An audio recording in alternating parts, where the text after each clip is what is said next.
They are one of the rarest habitats in the world, perhaps the best wildlife habitat remaining in the Rio Grande Valley, and among the most threatened. These verdant lomas, or little hills, visible from Highway 4 as you travel to Boca Chica Beach, are unique geological formations found in only 3 locations in the world: Australia, Africa, and southernmost Texas. Formed over centuries from windblown silt or clay particles deposited by the Rio Grande, prevailing south wind over time formed small rises, which eventually became covered with diverse vegetation and home to many rare and endangered species, such as the Texas tortoise.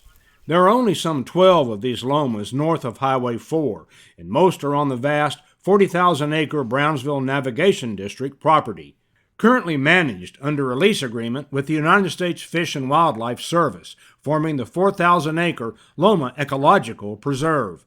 This lease agreement expires in August. However, the Port of Brownsville's Board of Commissioners recently passed a decisive resolution acknowledging the unique ecological formations known as Las Lomas, and further expresses its strong support for conservation of Las Lomas and directs district staff to take actions with respect to Las Lomas.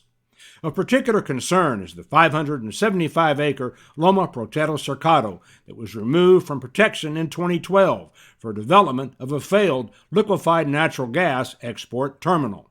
A once flourishing 984-acre Loma on the north side of the ship channel on port property has recently been cleared for next decade's liquefied natural gas terminal. However, John Wood, Secretary for the Navigation District Board of Commissioners, says it is their intention to save Loma Protero Cercado from development. We're looking at it as something that needs to be preserved.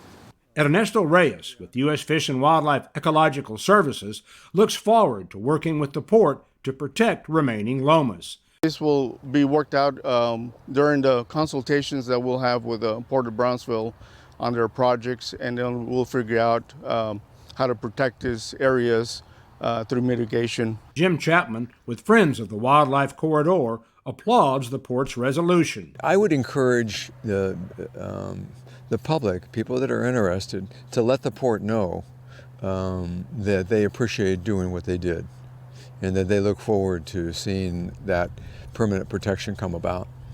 With your Outdoor Report, I'm Richard Moore.